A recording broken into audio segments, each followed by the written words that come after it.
This is Analysis Daily 3 for MLPFIM. Yes, we're doing Pony again.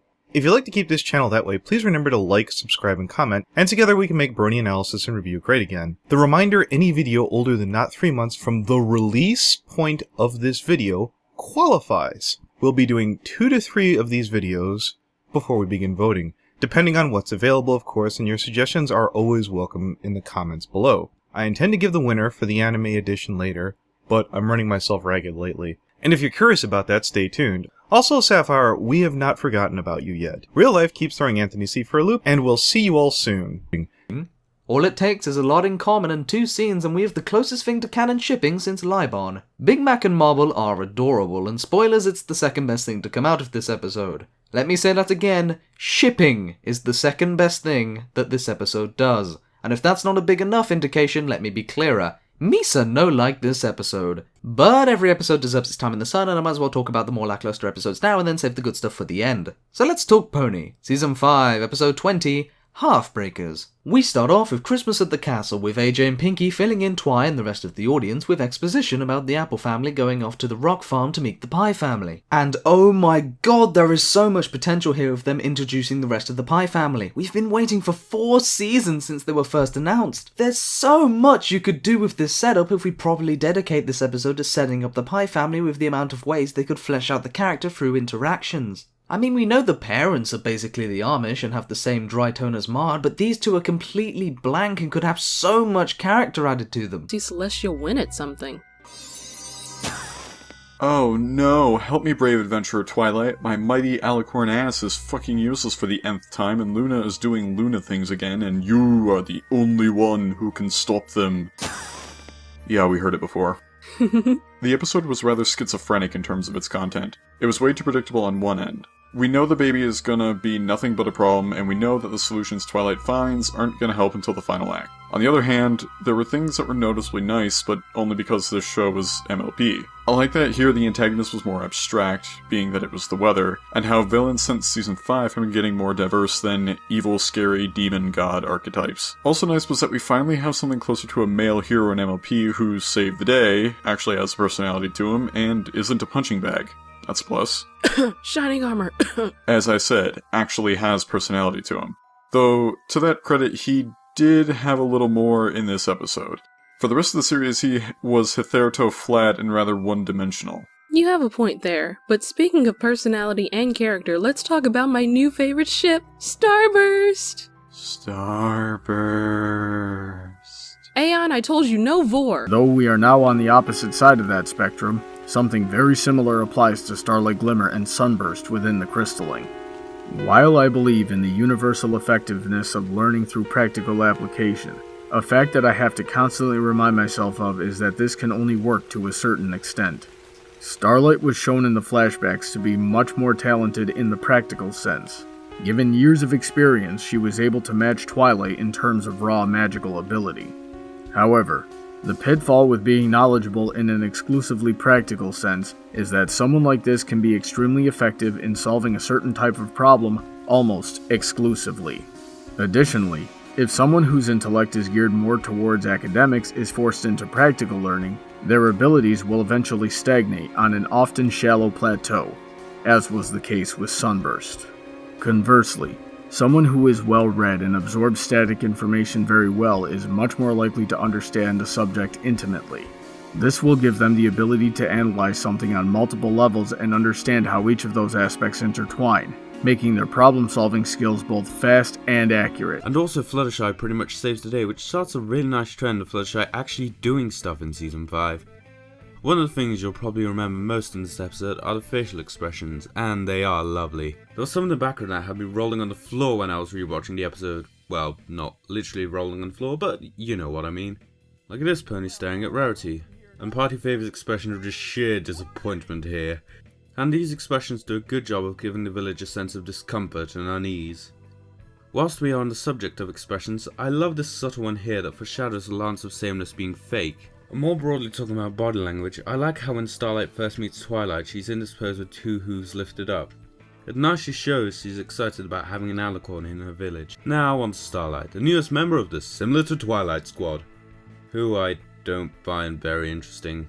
We just don't explore her character more than her being manipulative. How are Alicorns created? How are they chosen? And how come artificial Alicorns age at a different rate compared to regular Alicorns? This video is a response to I Love Kimpossible's headcanon in disguise. Analyzing is magic. How do Alicorns work? And I really think she's onto something, and I will do my best to add some meat to the bones of her fan theories. First came Cadance, which went against Lauren Faust's expectations in Equestria. Then next thing you know, Unicorn Twilight ceased to exist, and tore down our treasured fan fictions and fan theories. May they rest in peace. I'm your snazzy looking host, Hallelujah Brony. We're gonna take a ride through fan theory territory, so enjoy the ride. I think we can all agree that new Alicorns are by far the most controversial plot twists in MLP, and I emphasize, thus far. If they are so controversial, why are artificial Alicorns created in the first place? I meant in Equestria. You've been wondering what you are meant to do as a princess. Every pony has their special talents and unique personality, so what makes Cadance and Twilight so special? I guess for one thing, Cadance has the ability to spread love, and we all know Twilight's passion for fostering friendships as well. Anyway, let's begin. After the cutie remark, nobody expected Season 6 to arrive this soon, but now, here it is. The Crystalling, a brand new two-parter to open the new season. Even before this episode was aired, I could tell that there will be some controversy around it. As if the addition of a redeemed Starlight Glimmer wasn't enough, we also got Princess Flurry Heart, our new Alicorn baby. Sheesh, it's like she can hear me from miles off. But yeah, when this episode was first being shown off in commercials and stuff, a lot of the focus was on this weird bug-eyed Alicorn baby. The way she was advertised gave me incredibly worrying expectations for weeks. I mean, a new character, a baby no less, is already just as powerful, if not more so, than most adult Alicorns are. How can that possibly not raise at least a couple eyebrows? Okay, that was somewhat of a foregone conclusion thanks to baby cakes. In that episode they stated that unicorns can show spontaneous outbursts of magical energy that are apparently much more powerful than what most unicorns are capable of. Pumpkin Kate was able to fly with magic. The only other unicorn that showed a similar feat is Starlight Glimmer. See what the writers have planned up their sleeves, so let's see what the premiere has to offer. Shining Armor and Princess Cadence's baby has finally been born, so they invite the main six to their new daughter's crystalling, a tradition of the Crystal Empire for every newborn to strengthen the crystal heart. And since this is a royal baby, it makes the event even more special. But that's not the only thing, because Starlight, back from Season 5, is now Twilight's new pupil in hopes of learning about friendship. And Twilight sees that it's a great opportunity for Starlight to encounter her old friend Sunburst, who is currently living in the Crystal Empire. We basically have two stories going on in this premiere, the first being Starlight trying to rekindle her friendship with Starburst with Spike's help, and the main six going to help prepare for the crystalling and assist with the new royal baby. Seeing that the baby is an Alicorn and the parents are super tired, they got their work cut out for them. The two individual plots have been kept separate until the final act. The main six's plot is okay, nothing too special, but there's still some noteworthy things. Shining Armor acting as a stressed out father is freaking hilarious. Almost every time he's on screen, I'm just laughing at every moment. Guess he is Twilight's brother. But when it comes to crossovers in MLP, there does seem to be a bit of a stigma. Why do you think that is? Well, I think most of the negative vibes come from the idea that, typically when crossovers happen, universes collide. And this isn't specific to MLP, but any fandom in general. There will be those that don't enjoy the idea of crossovers because it often merges two or more distinct and unique universes into one, and that sudden connection can be rather jarring.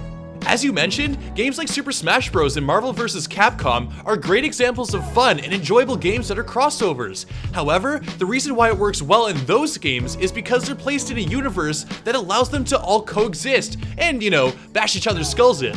Not to mention that a lot of the time when crossovers do occur within the MLP universe, the characters from the other franchise or universe will often get ponified. And let's be honest, not everyone wants to see a pony version of Kratos from God of War or Cloud Strife from Final Fantasy VII.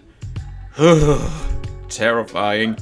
Frankly, as someone who has written crossover fanfiction a few times and has written a lot, and I mean a lot of bad fanfiction, one of the common traps I've seen whenever people do crossovers is that creators will often just slam the two worlds together and every single character from whatever worlds are part of crossover will interact. This is already a bad thing to do since there would be a large amount of character overload. Twilight's protege, Sunset on the other hand, while still having a lot to learn, is already at a high enough level that she can freely learn about friendship on her own without the help of Twilight or anyone teaching her.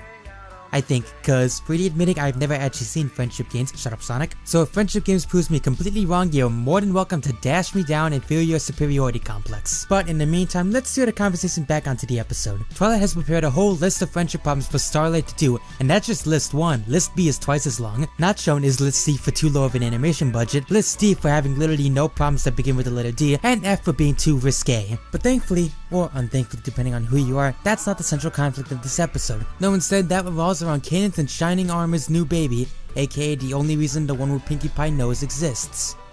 Yes, I still don't care for that episode, what about it? And as it turns out, Starlight Glimmer's old friend Sunburst actually lives in the Crystal Empire, and we get a little bit of a recap on why Starlight Glimmer did what she did in the previous season, only it's done better this time! I am not even at all joking. Yes, the redemption is still rushed, and yes, it's a season too late, but quite frankly, I'll take this over nothing because it actually fixes it a little. Have some good lines. My personal favorite would have to be Spike, who helps Starlight cope with her stress as she's about to reunite with Sunburst. Instead of just being a foil or a voice of reason to Starlight's anxiety, he actually tries to be helpful, giving advice and providing confidence to assist her. It shows that he's learning how to be more involved in a situation, and it would make sense that he would learn something like this being under Twilight's wing for so long. And while we're at it, Starlight is actually a much more likable character here. Her struggle in this episode, while a little bit too obvious at times, is still very understandable and relatable as well. She shows a genuine sense of regret for her past actions, and it affects her self-esteem. But not to the point that she completely distances herself from others. She still has a willingness to express herself to others and even to face some of her past transgressions. And the thought of being reunited with her friend while under the stress of how he'll judge her for her past is surprisingly deep. There's this one scene where her mind completely blocks out everything around her and she's overwhelmed with stress and is literally seconds away from breaking down in panic.